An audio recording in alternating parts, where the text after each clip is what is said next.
오늘은 진정한 부흥이라는 제목으로 우리 하나님 말씀 함께 나누도록 하겠습니다.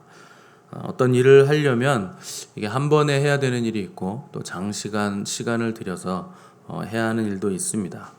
이 하나님께서 상황과 장소 또 사람들에 따라서 다양한 사역을 하게 만드시기 때문에 우리는 어떻게 접근해야 효과적으로 이 일을 할 수 있는가 하는 것을 늘 분별하고 또 기도와 말씀으로 분별해서 일을 시행을 해야 됩니다. 근데 사람들은 대개 사역 규모가 큰 일을 하려면 사람들이 많은 인원이 필요하고 또 많은 돈이 필요하고 또 많은 시간이 필요하다 이렇게 생각하지만 다수가 큰 일을 하는 것이 아니라 소수의 헌신된 사람들이 큰 일을 하는 것입니다. 어떤 공동체든 어떤 교회든 무슨 일을 할 때도 보면 거의 소수의 사람들이 주도적으로 하고 나머지 사람들은 그냥 따라가는 사람들이거나 아니면 지켜보는 사람들이 대다수입니다. 이 감리교의 창시자였던 존 웨슬리는 마귀의 권세를 흔들 수 있는 기도의 용사 300명을 나에게 주십시오. 그러면 세계를 당신께 드리겠습니다. 이렇게 말을 했습니다. 300명만 있으면 온 세계를 복음으로 뒤집을 수 있다 하는 것입니다. 사도 바울이 두란노 서원에서 2년 동안 집중적으로 양육한 제자들이 12명쯤이었는데 이 제자들을 통해서 수많은 유대인과 헬라인들이 복음을 듣는 역사가 일어났습니다. 에베소에 있는 대부분의 사람들이 거의 다 복음을 들었다 하는 것인데 그 인원이 몇 명이었는가 바로 12명이서 사도 바울에게 두란노 서원에서 집중적인 양육을 받고 난 다음에 그 일이 일어났다는 것입니다. 99% 헌신한 100명의 사람보다 100% 헌신한 1명의 사람이 더 큰 일을 할 수 있습니다. 그토록 많은 교회가 있지만 아무런 영향력도 주지 못하는 이유는 적당히 믿고 적당히 헌신하는 명목상의 크리스찬들을 만들어냈기 때문에 적당히 헌신하는 사람들만을 양성했기 때문에 교회가 힘이 없고 영향력이 없는 것입니다. 교회만 왔다 갔다 하는 사람들의 숫자가 1000명이 넘고 10,000명이 넘어도 아무 일도 일어나지 않는 이유가 여기에 있습니다. 100% 헌신하지 않으면 그 사람은 절대 큰 일을 이룰 수 없습니다. 교회가 부흥하기 원하고 말씀과 성령의 능력이 나타나기를 원한다면 한 사람이라도 깊은 헌신을 해야 됩니다. 이 크리스찬들이 보통 마음으로는 하나님께 헌신되어 있고 진심을 드린다고 얘기를 합니다. 그런데 여러분, 진심은 누구나 있습니다. 진심 가지고 할 수 있는 일은 별로 없습니다. 여기 계신 분들 중에 신앙생활 잘 하고 싶은 마음 없으신 분 계십니까? 다들 믿음이 좋길 원하고 하나님 앞에 진실하기 원하고 신실하기 원합니다. 근데 그런 진심과 마음은 다 있지만 중요한 것은 내 몸은 지금 어떻게 하고 있는 것인가, 그것이 중요한 것입니다. 그래서 사도 바울은 로마서에서 너희 몸을 하나님이 기뻐하시는 거룩한 산 제사로 드리라. 이것이 너희가 드릴 영적 예배니라 이렇게 기록을 했습니다. 마음을 드리는 것이 아니라 진정을 드리는 것이 아니라 몸을 드리는 것이 하나님께서 받으시는 예배입니다. 마음은 누구라도 하루에 100번씩 1000번씩도 드릴 수 있습니다. 마음만 드리고 진심만 드리면서 몸을 드리지 않으면 그 마음과 진심은 다 가짜입니다. 아무리 우겨도 몸을 들여서 헌신하지 않는 진심은 아무런 열매를 맺지 못하고 나무는 열매를 보고 아는 것이기 때문에 열매가 없으면 그 나무는 그냥 불쏘시개로밖에 쓰임이 없는 것입니다. 주님께서 제자들에게 마음에는 원인데 육신이 약하다 이렇게 책망하신 이유는 마음만 있고 진정성만 있는 것으로는 아무 능력도 없다 하는 말씀을 하신 것입니다. 우리는 그동안 마음으로는 다 헌신했습니다. 마음 같아서는 우리 전 재산도 드렸고 교회 건물도 다 지었고 선교도 다 갔다 왔습니다. 그러나 그것은 헌신이 아닙니다. 진짜 헌신은 몸을 드리는 것입니다. 시간을 드리고 물질을 드리고 내 손과 발이 하나님 일을 하느라 다 부르터야 그것이 헌신입니다. 보잘것없어도 몸을 들여서 헌신하는 한 사람만 있으면 아시아에 있는 유대인과 헬라인이 주님의 복음을 다 듣는 역사가 그 사람을 통해서 일어나게 되는 것입니다. 생각으로만 믿고 마음으로만 헌신하는 것을 넘어서서 몸을 하나님께 드릴 때 하나님께서 그의 인생을 책임져 주시고 그를 통해서 하나님께서 역사하시기 때문에 내가 뭘 가지고 있어야 헌신하고 내가 손에 쥔 것이 있어야 하나님 일을 할 수 있다 하는 생각을 버리시고 하나님께서 헌신된 내 몸을 통해서 직접 역사하시게끔 우리의 몸을 내어드리는 것이 훨씬 더 큰 일을 할 수 있다 하는 것입니다. 저와 여러분은 마음뿐만 아니라 몸으로 헌신하는 하나님의 종들이 되시기를 간절히 바랍니다. 이 바울에게 성령의 강력한 능력이 나타나니까 제사장 스게와의 7 아들이 귀신을 쫓아내기 위해서 이 바울을 흉내내다가 이 귀신 들린 자에게 쫓겨나는 일이 발생했는데 에베소에 있는 유대인과 헬라인들이 이것을 보고 큰 충격에 빠졌다고 했습니다. 그동안 하나님을 대변하는 사람들로 여겨졌던 제사장의 아들 7명이었기 때문에 그들에게 능력이 있다, 힘이 있다 이렇게 생각했었는데 그들이 가짜였다는 것이 만천하에 드러나게 된 것입니다. 이 사건을 통해서 나타난 사람들의 반응에 대해서 17절과 18절을 보시면 에베소에 사는 유대인과 헬라인들이 다 이 일을 알고 두려워하며 주 예수의 이름을 높이고 믿은 사람들이 많이 와서 자복하여 행한 일을 알렸다 이렇게 기록을 했습니다. 이 사건을 통해서 나타난 사람들의 반응을 누가가 몇 가지를 기록을 해 놓은 것인데 첫 번째 사람들의 반응은 하나님을 두려워했다 하는 것입니다. 영적인 사건이 일어나면 사람들은 그때서야 하나님을 두려워하게 되어 있습니다. 왜 세상 사람들이 하나님을 두려워하지 않는가? 하나님이 눈에 보이시지 않기 때문에 하나님을 두려워하지 않는 것입니다. 그런데 영적인 실상이 눈앞에서 일어나면 사람들은 그때부터 하나님을 두려워하게 되는 것입니다. 그러나 영적인 실상을 눈앞에서 보지 못하면 사람들은 하나님이 없다고 감히 입을 열어 말하고 오만방자하게 구는 것입니다. 교회 안에서도 영적인 사건이 없으면 교회까지도 하나님을 두려워하지 않을 것입니다. 그러나 교회는 영적인 공동체입니다. 반드시 영적인 일이 일어나야 되고 영적인 치유와 회복과 악한 영이 떠나가는 일들이 교회 안에서는 일어나게 되어 있습니다.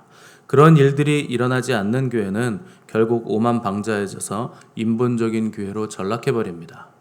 영적인 파워는 하나도 없는데 아는 것은 많아지고 말씀하면서 머리만 키워놨기 때문에 성도들이 목사도 판단하고 교회도 판단하고 나중에는 하나님도 판단하게 되는 오만방자한 교회로 전락하는 것입니다. 왜 그런 일이 일어나는가? 영적인 일이 일어나지 않기 때문에 하나님에 대한 두려움과 떨림이 없다는 것입니다. 우리는 예배당에 들어설 때부터 하나님에 대한 경외감을 느껴야 됩니다. 하나님을 향해서 우리가 찬양하며 경배하는데 아무런 능력도 없고 아무런 경외감도 없고 하나님을 향한 떨림도 없이 그분을 향한 사랑의 마음도 없이 그냥 입만 벌려서 억지로 찬송을 불러 드리듯이 하는 이유는 아무런 영적인 체험이 교회 안에서 없었기 때문에 그런 일들이 일어나는 것입니다. 찬양을 시작할 때부터 하나님의 임재와 그분의 영광으로 인해서 우리가 전율을 느낄 수 있어야 됩니다. 그분이 지금 여기 계신다. 수많은 천군 천사들이 우리와 함께 하나님을 경배하며 하나님을 영화롭게 하고 있다는 것을 그것이 우리에게 실제가 되어야 하는 것입니다. 두 번째로 사람들은 주님을 찬양했다고 했습니다. 17절 보시면 두려워하는 사람들이 주 예수의 이름을 높였다 하는 것을 우리가 볼 수 있습니다. 이 살아계신 주님의 능력을 경험하게 되면 사람들은 두려워하고 경외감을 느끼게 돼 있지만 우리는 경외감과 두려움에만 머물러 있으면 안 되고 반드시 찬양까지 나아가야 됩니다. 교회란 주님을 경외하는 동시에 그분을 찬양하는 공동체입니다. 기도를 많이 하는 것도 중요하지만 극진한 경배와 찬양을 드리는 것이 무엇보다 중요한 것입니다. 하나님이 우리를 지으신 목적은 기도하게 하려고 지으신 것이 아니라 이 백성은 내가 나를 위하여 지었나니 나의 찬송을 부르게 하려 함이라 이렇게 기록을 하셨습니다. 기도보다 본질적인 것이 찬양이요 경배입니다. 지금까지 한국교회는 기도만을 강조해 왔습니다. 잘한 것입니다. 기도도 필요하고 중요한 것입니다. 그러나 기도보다 더 높은 단계가 하나님을 극진히 경배하는 단계라 하는 것을 아셔야 됩니다. 왜 그런가? 기도는 내 수준의 소원, 내가 원하는 원함을 하나님께 아뢰는 것이기 때문에 그렇습니다. 근데 그 윗단계로 올라가면 경배가 있습니다. 오직 하나님의 하나님 되심을 극진히 찬미하고 경배하는 단계가 있고, 그 단계에 올라가면 천사들과 함께 하나님을 예배하는 보좌 앞으로 우리가 나아가는 단계이기 때문에 경배가 더 높은 단계라 하는 것입니다. 삶 속에서 극진한 경배와 찬양을 매일 끊임없이 드리시는 저와 여러분 되시기를 바랍니다. 여러분들이 기도를 하시고 또 경배도 하시고 그렇게 하실 때 기도만 하는 사람보다 기도와 경배를 병행하는 사람이 훨씬 더 완전히 차원이 다른 경험을 하시게 된다는 것을 금방 아실 수 있게 될 것입니다.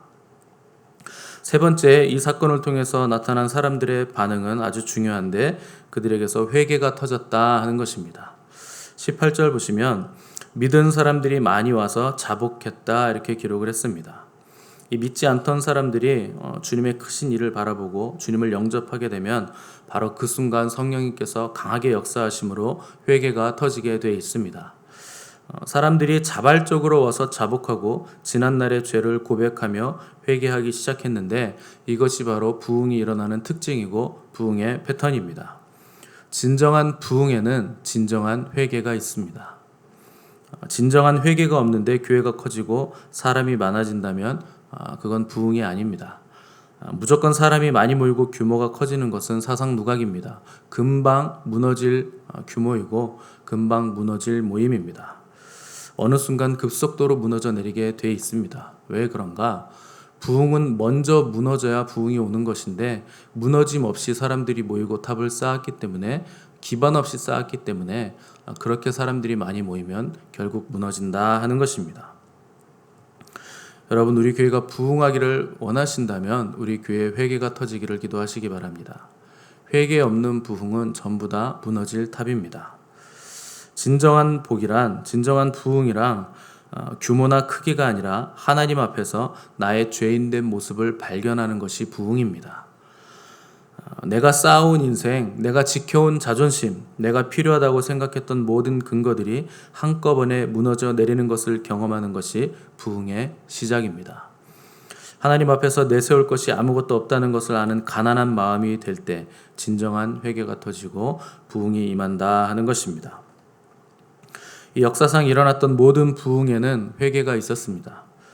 영적 각성과 회개가 없는 부흥은 절대 존재하지 않는 것입니다. 1907년에 평양에서 일어난 대부흥은 영적 각성이요 회개의 부흥이었습니다. 그때 평양에 있는 모든 술집이 문을 닫았고 모든 악한 세력들이 다 사라졌습니다. 이 웨일즈 대부흥 때는 학생들이 컨닝하던 것을 다 고백했고 또 상인들이 손님들에게 사기친 금액을 다 다시 내놓고 또 도둑들이 훔친 물건을 다시 가져오는 일도 빈번하게 있었습니다. 또 조직폭력배들은 범죄를 자백하고 스스로 자수해서 감옥에 들어갔고 또 집을 나갔던 자녀들이 집으로 돌아오는 일도 계속 속출했습니다. 이것이 진정한 회개고 진정한 대각성이고 진정한 부흥입니다. 이러한 영광의 부흥이 임하려면 우리에게 먼저 하나님의 불이 떨어져야 되고 이 하나님의 불이 떨어지려면 반드시 회개가 선행이 돼야 됩니다. 사람이 없거나 건물이 없거나 인적 자원과 이 조직이 빈약해서 문제가 아니고 우리의 마음이 굳어진 것이 문제입니다. 어떤 분들은 회개하라고 하면 회개할 것이 없다고 하는데 마음이 냉랭하게 굳어진 것입니다. 무엇이 잘못됐는지조차 모르는 것입니다. 문제는 우리의 마음이 굳어진 것이고 기도가 냉랭해진 것이고 눈이 말라버린 것이 근본적인 문제입니다. 이 세상의 교회의 위선과 무기력을 보고 비웃는 이유는 교회 안에 회개가 사라져버렸기 때문에 그런 것입니다. 우리는 회개를 부르짖어야 됩니다. 우리에게 불을 달라고 하나님께 간절히 부르짖어야 됩니다. 우리 가정에 부흥이 오고 우리 가정이 살 길은 회개하는 것입니다. 우리 교회가 살 길도 우리 교회가 부흥하는 길도 우리가 회개하는 것입니다. 우리의 굳어진 신앙이 다시 불타오르는 길도 화석처럼 굳어진 우리의 신앙, 우리의 지난 시간들을 다 회개하고 주님을 향한 불타는 첫사랑을 다시 회복하는 것입니다.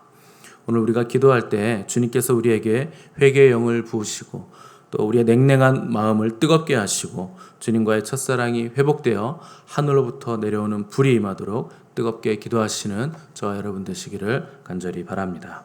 함께 기도하겠습니다.